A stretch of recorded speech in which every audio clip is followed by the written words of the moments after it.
కాబట్టి ఈ తీర్మానం ఏది చేసారో సాంఘిక బహిష్కరణ ఇది వాళ్ళకేమో మామూలు తీర్మానం అనుకుంటున్నారు. కానీ దళిత ఈ కుటుంబంతో ఎవరు మాట్లాడకూడదు. వాళ్ళ పండుగలకు కానీ వాళ్ళకు ఊర్లో పాలేస్తారు. ఊర్లో చెరువులో పొత్తు కానీ చెట్లలో పొత్తు కానీ మొత్తం ఊరుమ్మడికి వచ్చే ఆదాయ వనరులు కూడా వీళ్ళకి వాటా ఉండకూడదు అని చెప్పి ఒక నిర్ణయం చేశారు. ఇది చట్టరీత్యా నేరం, ఎస్సీ ఎస్టీ అత్యాచార చట్టం ప్రకారం నేరము.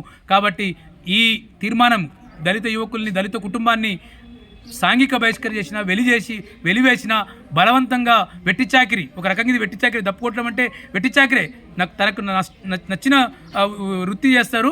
కాబట్టి బలవంతంగా చేయమని చెప్పడము ఎస్సీ ఎస్టీ చట్టం ప్రకారము 3 చట్టం 3(1)H ప్రకారం కానీ N ప్రకారం కానీ రకరకాల సెక్షన్ల ప్రకారం ఇది నేరం. కాబట్టి నిందితులపైన వెంటనే కేసు నమోదు చేసి వాళ్ళను కఠినంగా శిక్షించాలని చెప్పి దళిత బహుజన ఫ్రంట్గా, అంబేద్కర్ విద్యార్థి సంఘంగా, అదేవిధంగా మానవ హక్కుల వేదికగా మేము ఇవాళ డిమాండ్ చేస్తూ ఉన్నాం.